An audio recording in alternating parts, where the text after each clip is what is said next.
Hey, future IELTS champs. You're prepping for that speaking test and want to ace it right.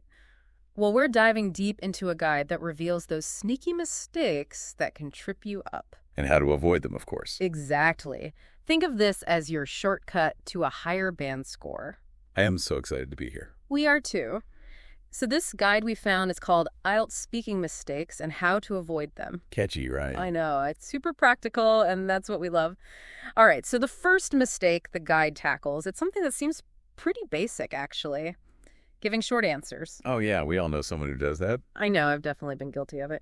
You know, sometimes the answer really is just yes or no. True, Yeah. but on the IELTS speaking test, you got to remember you're being evaluated on your ability to use English. Right. It's not just about getting the information across. Exactly. It's about showcasing your language skills. So those one-word answers, well, they're not going to cut it. So it's like you're at this awesome buffet. I love a good buffet. Me too. And you're only trying like one or two dishes. When there's a whole spread of deliciousness just waiting to be explored. Exactly. You got to show the examiners what you're capable of. They want to see your fluency, your vocabulary, your grammar, the whole shebang. So how do we eat the whole buffet, so to speak, when we get hit with a simple question? Great question. The guy gives this really clear example. Imagine the examiner asks, what do you usually do on weekends? You could just say, relax. Which is true for a lot of us. Absolutely. But it doesn't tell them much about your English skills. Instead, think of it as a springboard to show off some vocabulary and grammar. You can say, on weekends, I love to unwind by catching up on some reading or watching a movie. Sometimes I'll meet up with friends for a coffee or explore a new part of the city. Wow, yeah. That paints such a more vivid picture than just relax. Right, and it shows the examiner you're comfortable using a wider range of language. Okay, that makes total sense. Even if you know the answer could be simple in your head. Use it as a chance to stretch those language muscles. Show off a little. All right, this next one is something I'm definitely guilty of. Parroting back the question. Oh, the good old parrot technique. I know, right? It's like I'm buying time to think, but it probably makes me sound like a broken record. It can. Yeah. And it doesn't really show off your ability to understand and use the language flexibly. The guide has this example about the question, do you like traveling? And simply saying, yes, I like traveling is, well, it's a bit of a missed opportunity. Okay, so instead of just repeating like a parrot, what could I say to make it a little more interesting? Well, how about something like, absolutely. Exploring new cultures and meeting people from different backgrounds is something I'm really passionate about. See, that's so much better. You've taken the basic idea and turned it into a more complex and well-rounded answer. Now you're talking. Let's try another one. What if the question was, do you enjoy cooking? How would you rephrase that to make it your own? Let's see. Instead of just saying yes, I could say I do. I find it really rewarding to experiment with different ingredients and flavors. And of course, sharing a home-cooked meal with friends and family is always special. Perfect. You're getting the hang of it. Now on to something that can really trip people up. Filler words. Oh man, don't even get me started on filler words. We all use them. Yeah. You know, especially when we're nervous. It's like they just pop out of nowhere. They do. But the thing is, on the IELTS, those ums and ahs and you knows, Yeah. they can make you sound less fluent. Like you're not sure what you want to say. Exactly. And that can hurt your score. The guide really emphasizes that silence is not the enemy. Silence. Isn't that what we're trying to avoid? Not necessarily. Pausing to gather your thoughts, it's much better than filling the silence with meaningless words. Think about it this way. Would you rather listen to someone deliver a speech with a few well-placed pauses, or someone who's just umming and ahhing the whole time? Oh, the pauses for sure. The constant ums and ahs would drive me crazy. Right. So how can we train ourselves to embrace those pauses instead of relying on those filler words? Yeah. Any tips? Practice is key. Record yourself speaking and then listen back. You'll probably be surprised how often those filler words sneak in. Oh, I bet I would. And then try answering the same questions again. But this time, focus on pausing instead of using those filler words. It might feel a little weird at first, I can imagine. but with practice, it will become much more natural. The guide actually gives a really good example of this using the question, do you enjoy reading books? Oh, yeah, I remember that one. The before version was painful to listen to. It was full of ums and likes, making the speaker sound super hesitant. But the after version was smooth and confident. Remember what it said. I do enjoy reading, especially novels. It's a wonderful way to relax and escape into different worlds. Peace. No filler words, just a nice, clear, confident answer. It's amazing how much of a difference a few well-placed pauses can make. It really is. Yeah. Okay, ready to tackle another common mistake? Hit me with it. Slang. Oh, slang. My favorite. Not dull. I know it can be tempting to use slang, especially when we're trying to sound casual and friendly. It's like how we talk with our friends every day. Right. But the IELTS is a formal academic test, and using slang can make you sound, well, a bit too casual. And maybe even a little disrespectful. It's like showing up to a job interview in your pajamas. Okay, bad example, but I get your point. It's about using the right language for the right situation. Exactly. So how do we make sure we're keeping it classy for the IELTS? Think about it this way. If you were giving a presentation to a group of professors, would you use the same language you use when hanging out with your buddies? No way. I'd want to sound professional and polished. Right. The same goes for the IELTS speaking test. The guide gives this example about music.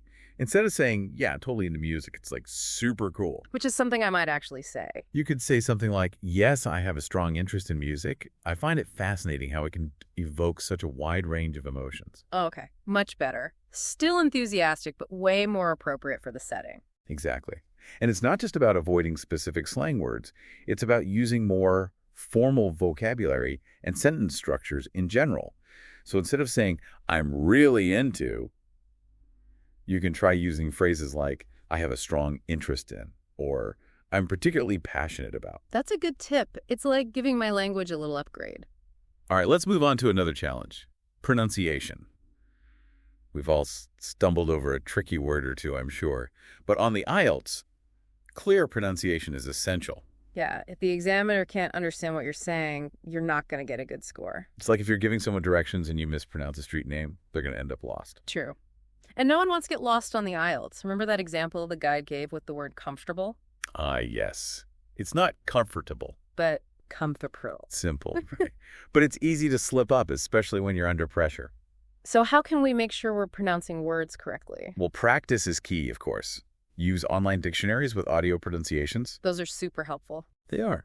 You can listen to native speakers, and don't be afraid to ask for feedback from teachers or language partners. Those are great tips. You know, I found it helpful to record myself saying words or even reading passages and then listen back. That's a great idea. You can really hear where you need to improve. All right, let's talk about another mistake that I think a lot of us can relate to. Getting so hung up on perfect grammar that we freeze up mid-sentence. I've been there. Oh, I think we all have at some point. It's like your brain goes into overdrive trying to remember all those grammar rules. And then you completely lose your train of thought. It's like trying to juggle too many balls at once. You end up dropping them all. I know exactly what you mean. The guide gives that example of someone starting a sentence with, yesterday I go, and then realizing the tense is all wrong. And then it's like deer in the headlights. Oh. Total panic mode. So what's the best way to handle those moments when we realize we've made a grammar mistake? The guide suggests simply correcting yourself and moving on. Don't dwell on it, just keep going. Exactly. So in that yesterday I go example, you could just say, oops, I meant to say yesterday I went to the park. No need to make a big deal out of it. That makes sense. It's more about communicating your ideas clearly than being 100% grammatically perfect all the time. And remember, the examiners are human too. They understand that people make mistakes. Okay, that's good to know. Now on to another mistake that can really throw people off. Not answering the actual question. Oh, this is a classic. Sometimes nerves get the best of us, and we start rambling on about something completely unrelated to what was asked. It's like showing up to a party in a costume when it's not even a costume party. I love that analogy. You're totally right. The key is to listen carefully to the question and make sure you understand what's being asked. If you're not sure, don't be afraid to ask for clarification. Exactly. The guide has a really good example using the question, what's your favorite type of weather? A common mistake would be to say something like, I like visiting the beach because it's relaxing. Which doesn't really answer the question. Nope. It's a true statement, but it's not relevant to what was asked. A better response would be something like, my favorite type of weather is sunny and warm because it's perfect for spending time outdoors, whether it's going for a hike or having a picnic in the park. Ah, I see. That directly addresses the question and provides some extra detail. Okay, let's talk about a mistake that's a bit controversial, memorizing answers. Some people swear by it, while others say it's a recipe for disaster. Yeah. What's the guide's take on this? The guide cautions against relying too heavily on memorized answers. While it's good to have some prepared phrases and vocabulary, You don't want to sound like a robot reciting a script. That makes sense. The examiners are looking for genuine communication, not a performance. Exactly. Think about it this way. Would you rather listen to someone who's speaking from the heart or someone who's just reading off a piece of paper? The first one, for sure. Right. And that's what the examiners are looking for, authenticity and the ability to engage in a natural conversation. The guide uses the example of, describe your hometown. That's a common IELTS topic. It is. And instead of rattling off a memorized speech, the guide recommends sharing a personal story or anecdote that highlights what makes your hometown special to you. That's a great idea. It's like bringing your own personality and experiences to the table. Now let's talk about something that's often overlooked. Intonation. Intonation. It's not just what you say, but how you say it. Your tone of voice, the way you emphasize certain words, it all adds to the meaning. So it's like the music of language. Exactly. And just like music, flat intonation can be pretty boring. It's like listening to a song with no melody. Exactly. The guide emphasizes that flat intonation can make you sound bored or disengaged, even if you're actually interested in the topic. And that's not the impression you want to give the examiner. So how do we make sure our intonation is on point for the IELTS? I don't want to sound like I'm doing a dramatic reading. Don't worry, you don't have to go that far. The key is to sound natural and expressive. The guide gave that example using the sentence, I love painting because it's relaxing. Instead of saying it in a flat monotone, they suggest emphasizing certain words. I love painting because it's so relaxing. Hear the difference? Wow, yeah. Just changing the emphasis completely changes the feeling. Right. And that's the power of intonation. So practice using your voice to convey emotion and meaning. And don't be afraid to have fun with it. Exactly. Experiment with different tones and see what feels natural and comfortable for you. This is actually making me rethink how I approach speaking in general. I never realized how much intonation could affect how I come across. It's a game changer. And it's a skill that can be applied to all areas of your life, not just the IELTS speaking test. You know, it's funny, we often think about pronunciation in terms of individual sounds, but intonation is like the secret ingredient that brings it all together. It really is. And it's something you can practice even outside of specific IELTS prep. Just paying more attention to how you're speaking in everyday conversations can make a big difference. It really is. And it's something you can practice even outside of specific IELTS prep. Just paying more attention to how you're speaking in everyday conversations can make a big difference. Absolutely. So we've covered a lot of ground here. We've talked about those sneaky mistakes that can trick you up on the IELTS speaking test. From short answers to slang to monotone delivery. And it's been great, this deep dive. We haven't just skimmed the surface. We've really gone deep. Exactly. We've explored why these mistakes happen and how understanding that can actually help you turn those weaknesses into strengths. It's like we've given you a backstage pass to the IELTS speaking test, so you can walk in feeling confident and prepared. Speaking of confidence, I know that's something a lot of people struggle with. Any tips on how to boost that inner IELTS superhero? Well, confidence really comes from preparation. The more you practice, the more comfortable you'll feel with the format of the test. The types of questions you might be asked. Like with anything, the more you do it, the less scary it becomes. Right, so it's not just about memorizing vocabulary lists or grammar rules. It's about actually practicing the skill of speaking. Exactly. And that practice can take many forms. You can have conversations with friends or language partners. Or even just talk to yourself in the mirror. Like whatever works right. The key is to get comfortable using English in a variety of situations. I remember when I was learning new language, I used to record myself reading articles or even just speaking spontaneously, and then I'd listen back and try to identify areas where I could improve. That's a great technique. It's Yep. amazing how much you can learn just from hearing yourself speak. It can be a little cringy at first, but it's so helpful. It is. Okay, so let's say you've been practicing, you're feeling more confident, you're ready to tackle those IELTS speaking questions. What stands out to you as a key strategy for success? Good question. Well, I'd say one of the most important things is to be yourself. Let your personality shine through. The examiners aren't looking for robots. They want to see engaging individuals who can communicate effectively in English. It's so easy to get caught up in trying to sound perfect or super academic that we forget to just be authentic. Exactly. It's like going on a date and trying to be someone you're not. That never ends well. It doesn't. Okay, speaking of first impressions, you know how important those are, right? Is there anything we can do in those first few moments of the IELTS speaking test to make a good impression on the examiner. Like before we even start speaking. Exactly. A warm smile, Yeah. a confident posture, those can go a long way. And eye contact, of course. Absolutely. It shows you're engaged and present. It's like you're saying, hey, I'm ready to have a conversation with you. Those are great tips. It's like even before you start speaking, you're already communicating something about yourself. Now let's go back to something we talked about earlier, the why behind these common mistakes. Why do you think people fall into these traps? I think a lot of it comes down to nerves. The pressure of the test. It's a high-stakes situation for sure. It is. Yeah. And when we're nervous, we tend to revert to old habits or play it safe, and that can lead to those common mistakes. So it's like our brains go into survival mode. Exactly. We're not thinking as clearly or creatively. So how can we manage those nerves and avoid letting them sabotage our performance? Well, preparation is key, of course. The more familiar you are with the format of the test, the types of questions you might be asked, the less anxious you'll feel. It's like performing in a play. The more you rehearse, the more confident you'll be on opening night. Exactly. And it's important to remember that everyone gets nervous. It's normal. Nerves are just a sign that we care. Exactly. The key is to find ways to manage those nerves so they don't take over. Like taking deep breaths, Positive self-talk, visualization techniques. all of those can be really helpful. And remember, the examiners are not there to trick you or make you feel bad. We want you to do well. Exactly. Okay, let's shift gears a bit and talk about something that can really elevate your speaking. Vocabulary. We've talked about avoiding slang, but how can we make sure we're using a wide range of sophisticated vocabulary without sounding like we're trying too hard? Yeah, that's a good question. It's like a fine balance. It is. It's about finding that sweet spot between using impressive vocabulary and using it naturally.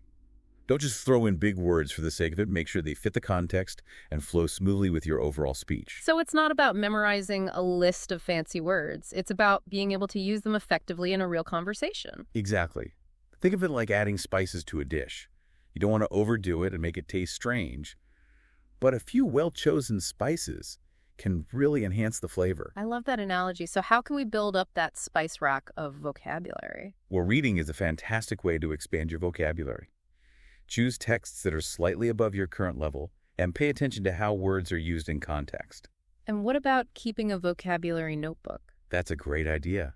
Jot down new words and phrases that you come across and then try to use them in your own speaking and writing. It's like building your own personal dictionary. Exactly. And the more you use those new words, the more natural they'll become. Speaking of practice, let's circle back to something we mentioned earlier, recording yourself. I know it can be a bit daunting to listen to your own voice, but it really is one of the most valuable tools for self-improvement. I agree. It allows you to hear yourself from an objective perspective and identify areas where you might be making unconscious mistakes. You might notice you know that you're using filler words more often than you realize, or that your intonation is a bit flat. It's like having a personal coach giving you instant feedback. And don't just listen for mistakes. Pay attention to the things you're doing well, too. Absolutely. It's important to celebrate your progress and acknowledge your strengths. It's easy to get so focused on what we need to improve that we forget to give ourselves credit for how far we've come. Okay, now let's talk about another common mistake that can impact your IELTS speaking score. Not providing enough detail in your answers. It's tempting to give short, simple responses, especially when you're nervous. But that can make you sound a bit hesitant or lacking in fluency. Exactly. Like you said earlier, you're not showcasing the full range of your abilities. So how can we make sure we're giving those examiners something meaty to work with? Give them the full buffet experience. I like that. Think of it like storytelling. A good story has vivid details that paint a picture in the listener's mind. So use descriptive language. Provide specific examples. And don't be afraid to share personal anecdotes that make your answers more engaging. Exactly. So instead of just saying, I like to travel, you could say, I'm passionate about exploring new cultures. Last year I went to Japan and was blown away by the stunning temples and the delicious cuisine. Ah, I see. It's like you're taking the examiner on a journey with you. Exactly. Those details bring your answer to life and make it much more memorable. Okay, we've talked a lot about what to do, but what about what not to do? Is there anything we should absolutely avoid during the IELTS speaking test? Like a big no-no? One thing to definitely avoid is interrupting the examiner. It's important to listen attentively and wait for your turn to speak. Oh yeah, that's a good point. Sometimes I get so excited to share my thoughts that I jump in before the other person has finished speaking. It happens. But it's important to remember that the IELTS speaking test is not just about your language skills, it's also about your communication skills. And that includes being a good listener. It's about finding that balance between expressing yourself and being respectful of the other person in the conversation. Right. Okay, speaking of balance, let's go back to the idea of memorizing answers. We talked about the dangers of sounding robotic, but is there a way to use memorization effectively? Like in a way that won't backfire. Exactly. Instead of memorizing entire answers, focus on memorizing key phrases or structures that you can then adapt to different situations. It's like having a toolbox, full of different tools. You don't need to use every tool for every job, but having a variety of options at your disposal can be incredibly helpful. I love that analogy. So instead of trying to remember a whole script, we can memorize certain building blocks of language that we can then use to create our own unique answers. Exactly. For example, you could memorize a few different ways to introduce a personal anecdote or a few different phrases for expressing your opinion. It's like having a cheat sheet for speaking. Okay, we've talked a lot about strategies for success, but let's be real for a moment. What happens if you make a mistake during the IELTS speaking test? Is it the end of the world? Absolutely not. Everyone makes mistakes, even native speakers. The important thing is how you recover from them. So don't panic, don't dwell on it, just keep going. Exactly. Acknowledge the mistake, correct yourself if necessary, and move on. Yeah. The examiners are not looking for perfection. They're looking for someone who can communicate effectively in English, even under pressure. Okay, that's really reassuring to hear. It's easy to get caught up in the idea of the IELTS as this big, scary test, but at the end of the day, it's just a conversation. That's a great way to think about it. And like any conversation, it's about connecting with the other person, sharing your ideas, and being yourself. Okay, before we move on to the final part of our deep dive, is there anything else you want to emphasize about avoiding these common mistakes? I think the most important takeaway is that being aware of these mistakes is half the battle. Once you know what to look out for, you can start to consciously avoid them and focus on showcasing your strengths. It's like once you know the rules of the game, you can start playing to win. Speaking of winning, let's talk about how to really knock those examiner socks off. It's like once you know the rules of the game, you can start playing to win. Speaking of winning, let's talk about how to really knock those examiner socks off. Okay, so we've talked about the pitfalls, we've talked about strategies. Now let's talk about those extra touches, the things that can really make you stand out in the IELTS speaking test. What are some of those wow factors we can bring to the table? Yeah, like how do we take it to the next level? One thing that comes to mind is using idiomatic expressions. Sprinkling in a few well-placed idioms can make your language sound more natural and sophisticated. I see what you mean. Instead of saying, I'm very happy, I could say, I'm over the moon. It just adds a bit of personality, right? Exactly. It shows the examiner that you've gone beyond just learning basic vocabulary and grammar. You're starting to grasp the nuances of the language. It's like you're speaking the secret language of fluency. I like that. But of course, it's important to use idioms correctly and make sure they fit the context. Right, you don't want to just throw them in randomly. Exactly. So how do we learn these magical idioms? Is there like a secret idiom dictionary I need to find? Not a secret dictionary, but there are plenty of resources available. You can find idiom dictionaries online or look for books specifically focused on idioms for IELTS. And of course, reading and listening to authentic English content is a great way to pick up new expressions. Makes sense. The more you surround yourself with the language, the more those idioms will start to sound familiar. Like anything else, practice makes perfect. Okay, let's go back to something we talked about earlier, the importance of being yourself. I think it's so easy to get caught up in trying to sound perfect that we lose that genuine spark. What do you think? I totally agree. It's like trying to fit into a mold instead of embracing your own unique shape. The examiners are not looking for cookie-cutter answers. They want to hear your authentic voice and perspective. It's about letting your personality shine through. Exactly. And that includes being confident in your own ideas and experiences. Don't be afraid to share your thoughts and opinions, even if they differ from what you think the examiner might want to hear. It's about having a real conversation, not just giving a rehearsed performance. Right. There are so many myths and misconceptions out there about the IELTS speaking test. What's something you wish people would stop believing? Good question. One big myth is that you need to have a native-like accent to get a high score. Oh, yeah, I've heard that one. It's simply not true. The examiners are assessing your ability to communicate effectively, not your accent. So as long as your pronunciation is clear and you're easy to understand, you're good to go. Exactly. Your accent is part of what makes you unique. Embrace it. Okay, myth busted. What about this one? Do you have to be like an expert on every single topic that comes up in the IELTS speaking test? Definitely not. The examiners don't expect you to be a walking encyclopedia. Because nobody knows everything. Exactly.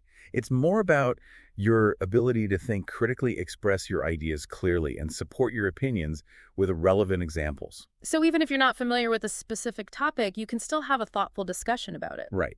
The key is to stay calm, think logically, and use the language skills you've developed to navigate the conversation.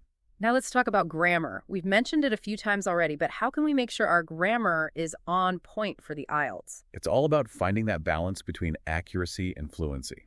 So don't get so caught up in the rules that you lose your natural flow. Exactly. Think of grammar as the scaffolding that supports your ideas. You need a strong structure to build upon, but it's the content that really matters. Okay, so how can we build up that grammatical scaffolding? Well, grammar exercises can definitely be helpful, but the best way to improve your grammar is to use it in context. That means speaking and writing as much as possible. So it's not just about studying grammar, it's about actually putting it into practice. Right. And don't be afraid to make mistakes. That's how we learn. And remember, we talked about recording yourself earlier. Listening back to your speaking can help you identify any grammar gremlins that might be sneaking in. Okay, so we've covered a lot of ground today.